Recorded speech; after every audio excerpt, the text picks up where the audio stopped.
दरिया दिली। रात का भोजन करने के बाद मोहन अपनी पत्नी सुधा संग सोसाइटी कंपाउंड में टहल रहा था। ये दोनों दंपति की आदत थी। ऐसे में बमुश्किल ही कोई दिखाई देता, क्योंकि तकरीबन सभी सोसाइटी में रहने वाले या तो टीवी देखने में या बढ़ती सर्दियों को चलते घरों में कैद रहते थे। अचानक दोनों पति पत्नी की नजरें सोसाइटी की पार्किंग में खड़ी एक गाड़ी की ओर गई, जिसकी डिग्गी खुली हुई थी। दोनों उसी ओर पहुंचे तो देखा, अरे ये तो दीपक और मधु की गाड़ी है। पास पहुंचने पर देखा तो दोनों दीपक और मधु डिग्गी में कपड़े कंबल आदि रख रहे थे।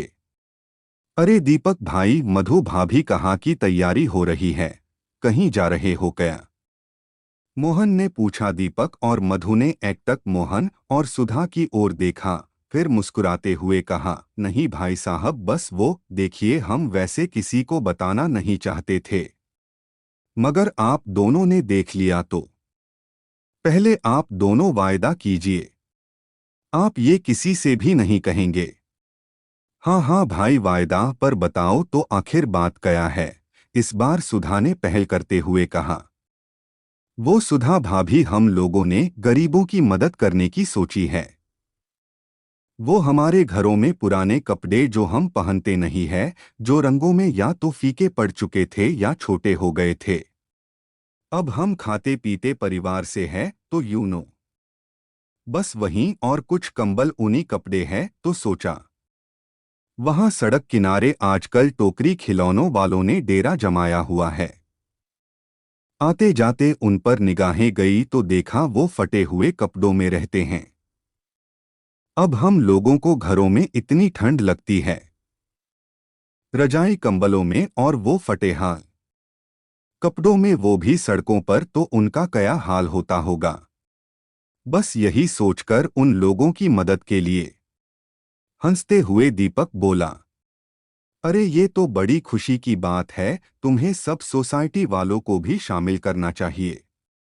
अरे भाई, तकरीबन हम सभी के घरों में ऐसे पुराने कपड़े तो होंगे ही, इसलिए तो मोहन भाई हम किसी को भी नहीं बताना चाहते थे यार, भलाई के काम बताकर किए तो क्या किए, लोगों में यूं जताना कि देखो हमने ये दान किया वो किया अच्छा नहीं लगता, इसलिए मैंने किसी को भी नहीं बताया, और आपने वायदा किया है आप दोनों भी नहीं बताएंगे, याद है ना?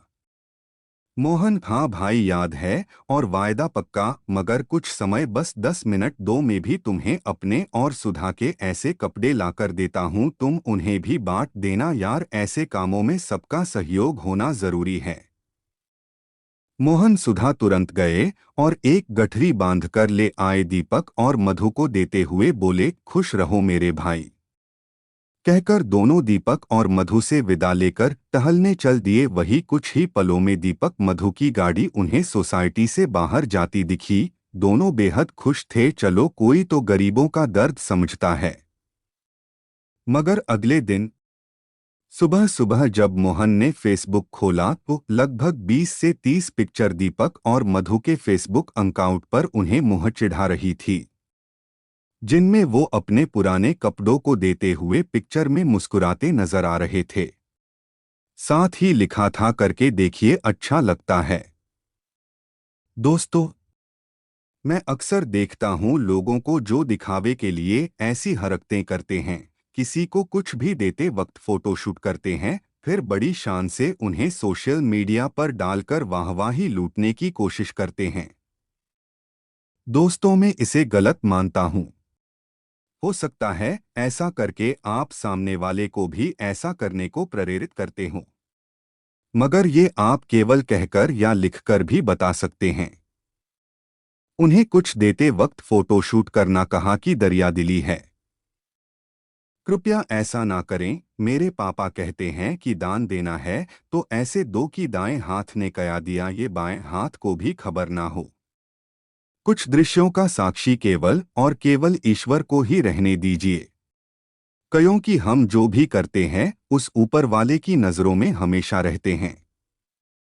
जिंदगी में बेशक हर मौके का फायदा उठो, मगर किसी गरीब के हालात और मजबूरी का नहीं।